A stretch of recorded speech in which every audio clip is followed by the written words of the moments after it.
What's up mga ka-SanCeGO?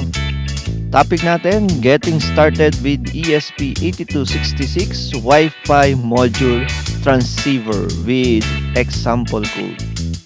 Huwag na natin patagalin mga ka-SanCeGO. Let's start! Ang topic natin, getting started with ESP8266 Wi-Fi Module Transceiver. Yung ESP8266 is a Wi-Fi module great for automation at saka internet wireless projects. This tutorial is getting started guide for the ESP8266 development board. The ESP8266 is a Wi-Fi module. It allows you to control inputs and outputs as you would do with an Arduino, but it's come with Wi-Fi which is wireless. So it is great for home automation or Internet of Things application. We have a question here. What can you do with this low-cost Wi-Fi module? You can create a web server, send HTTP requests, control outputs, read inputs and interrupts, send emails, and post tweets. Ito yung specification ng ESP8266 Wi-Fi module. Meron siyang protocol na 11B/G/N, Wi-Fi direct, point-to-point or software access point, integrated TCP/IP protocol, built-in low-power 32-bit CPU, SDIO, version 2, SPI, and UART. Ito yung mga ESP8266 versions. Mostly used yung ESP-12E or often called Node MCU.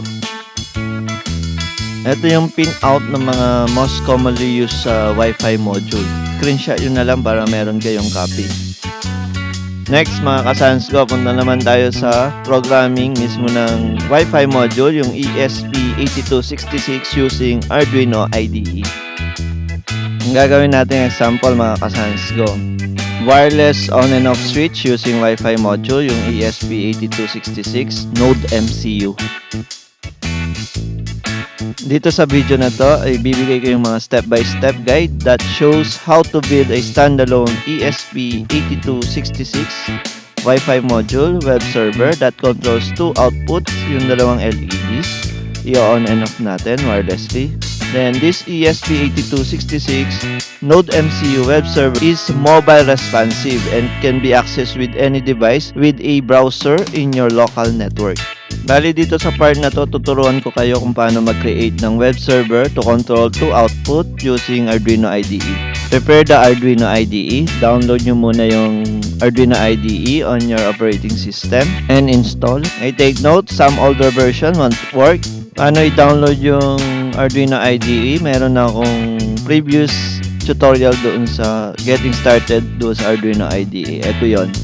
I-link ko na lang sa description sa baba yung video na to. Then you need to install the ESP8266 add-on for the Arduino IDE. I-run nyo lang yung Arduino IDE once na na-install na.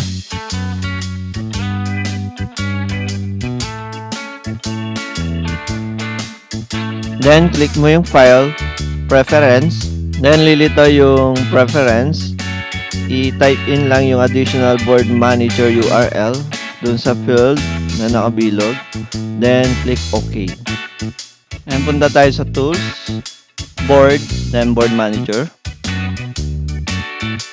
And lilitaw yung board manager dialog box. Then scroll down, select the ESP8266 by ESP8266 community. Then install.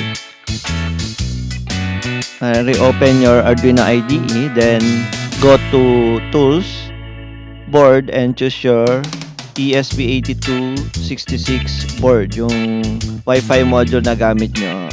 Dito sa tutorial na to, ang gamit natin is Node MCU.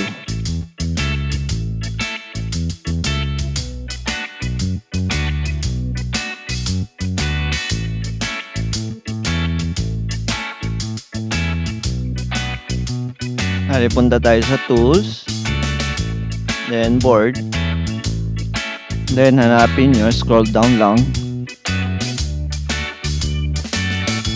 hanapin nyo yung Node MCU. Yun yung gamit natin board na Wi-Fi module. Next, punta na tayo sa programming, yung Wi-Fi module code natin. Ito yung code na meron tayong SSID at saka yung password. Balitan mo lang yan dun sa SSID mo sa router at saka yung password mo. Para may kopya kayo mga ka-SanCeGO, ililink ko na rin sa baba sa description itong code na to. Download nyo na lang.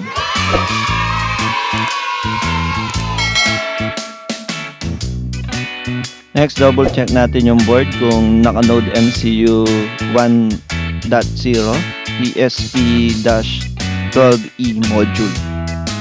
Kung tama yung board na sinelect natin sa Arduino IDE. Singit ko lang ang mga tech vlogger dyan. Shoutout. Eto yun. Ayan, palitan ko lang yung SSID dito sa mismong router ko. LanceGo ElectronicParts. Then yung password, nakakabit ko rin. Siyempre, confidential yan. Tatakpan ko.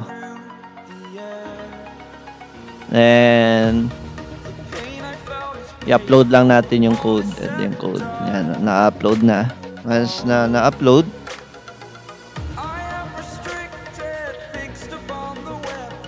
at matapos na ma-upload, test natin.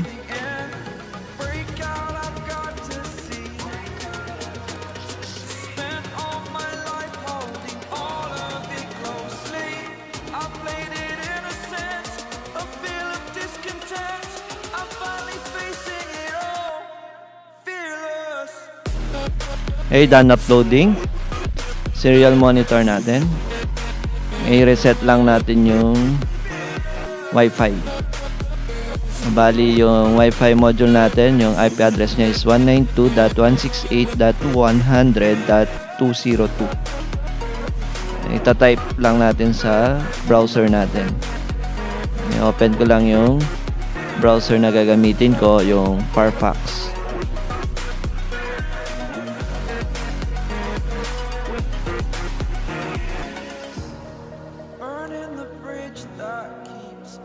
Once na na-open na yung browser natin, i-type ko lang yung 192.168.100.202. Yun yung IP address ng system natin o yung module.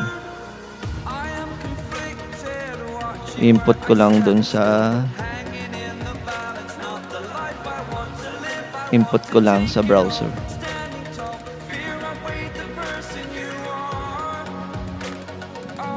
Kinapi paste ko na lang para mas mabilis. And then enter. Ililitaw na button dyan yung on and off.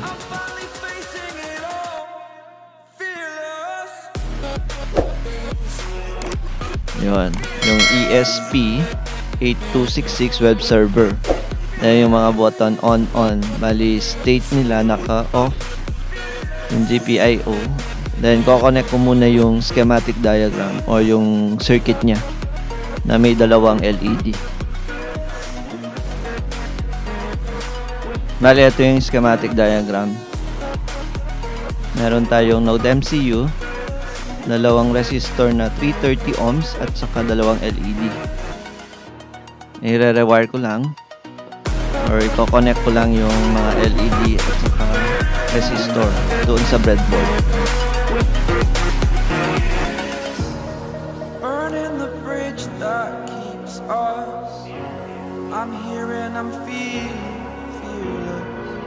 Ginamit ko dito ang LED, green at saka red.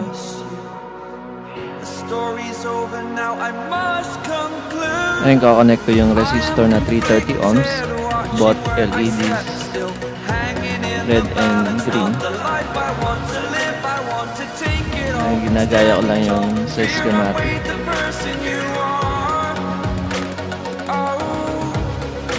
Ngayon connect ko yung jumper wires.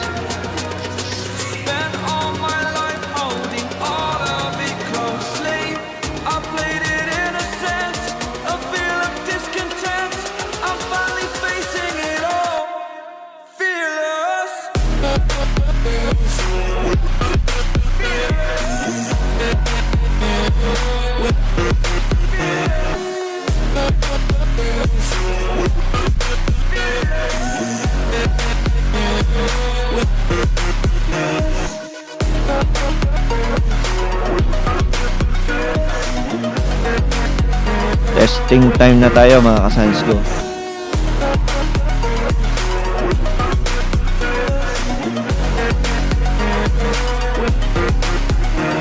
I-input mo lang yung IP address ng system. Lilitaw na yung ESP8266. Then, pindutin mo yung on. Mag-on yung green. Then, mag-off. Then, mag-on yung red. Then, mag-off.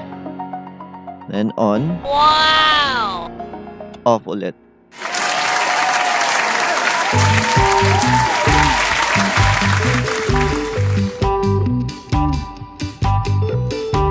Ngayon, test natin sa cellphone naman. Input mo lang yung IP address, then lilitaw ulit yung ESP8266 web server, at saka yung mga button na on.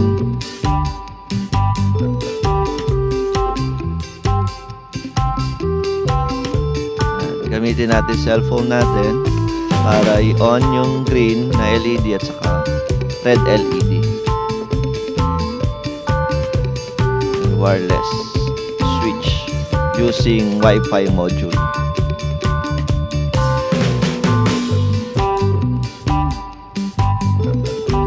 Pwede nating simultaneous na gamitin yung sa computer at saka sa cellphone. Pwede nating gamitin on and off. Thank you so much.